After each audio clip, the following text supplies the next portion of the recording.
Di mo ba kayo naniniwala na sa amin po, sugo po namin kinikilala si Manalo po, yung sugo po namin sa uling araw?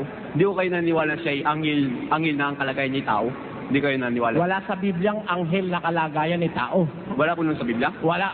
Meron po ako nabasa. Tingnan mo, hindi, wala. Meron po. Kahit may mabasa ka, tiyak na tiyak ko mali ang pagkakaintindi mo. Sige. Alam mo kung bakit? Huwag ka magagalit, ano Sige lang, kapatid? sige lang. Kasi, hindi naman natin dapat pag-usapan ngayon yung paniwala mo eh. Sige po. Ang dapat natin pag-usapan yung paniwala ko kasi kahit matagal mo nang pinaniniwalaan yan, baka sakali makita mo yung gusto kong sabihin.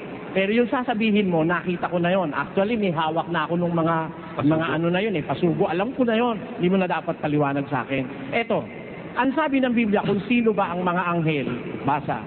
At sinasabi niya tungkol sa mga anghel, yaong ginagawang mga anghel niya ang mga hangin. Hindi baga silang lahat ay mga espiritong tagapaglingkod? Yung mga anghel niya, ginagawa niyang mga anghel niya ang mga hangin.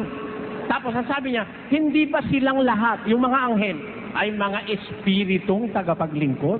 O hindi lahat ng anghel ay espiritong tagapaglingkod na mga sinudo upang magsipaglingkod sa kapakinabangan ng magmamana ng kaligtasan. ang mga anghel, mga sinugo upang mga espiritong tagapaglingkod na sinugo upang maglingkod sa kapakinabangan ng magmamana ng kaligtasan. Yun ang mga anghel.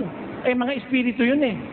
Paano magiging anghel si Mr. Manalo? Hindi naman siya espiritu. Paano itong talata lang ipababasa? Sige, babasa natin. Apokalipsis? Hindi po. 12, hindi, sandali. 13:21 ng hukom. 13:21 hukom. Basa. 21. Ngunit hindi na napakita ang anghel ng Panginoon kay Manoah o sa kaniyang asawa. Nang magkagayay na alaman ni Manoah na siya'y anghel ng Panginoon. Di kinapit sa kanya yung salitang anghel bilang tao siya. Di kinapit sa kanya yung salitang anghel na may kalagayan siyang tao, ngunit ang tinawag sa kanya anghel ng Panginoon. Hindi. Anghel talaga yung napakita kay Manoah. Spirit, di ba tao si Manoah? Ha? Tao si Manoah? O tao si Manoah. Siya nakakita ng anghel. Hindi naman siya yung anghel eh.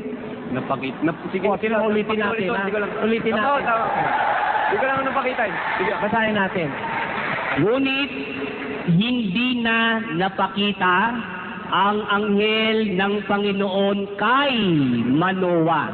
Kita mo. Di hindi si Manoah yung anghel, kundi yung nagpakita sa kanya, yun ang anghel ng Panginoon. Hindi si Manoah. Yung katuloy niya po na, kung gayon nalaman ni Manoah. Tuloy natin, tuloy. Sige po. Nang magkagayoy na alaman ni Manoah na siya'y anghel ng Panginoon. Di ba? Hindi siya yun. Yung siya, the pronoun siya is referred to the angel which was seen by Manoah. Hindi sa kanya yung siya na yun. Babasahin ko ha? Hindi ko pa ito na sa mga ministry. Hindi ko pa ito na Kala. Papakita ko lang yung English,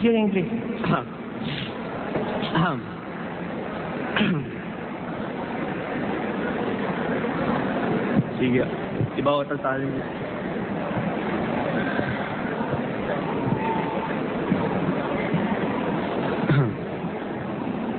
But the angel of the Lord did no more appear to Manoah and to his wife. Then Manoah knew that he was an angel of the Lord. Tamo? Yung nagpakita sa kanilang dalawa ng kanyang asawa, yun ang anghel ng Panginoon, hindi si Manoah mismo. Yung siya o natito ko yung anghel.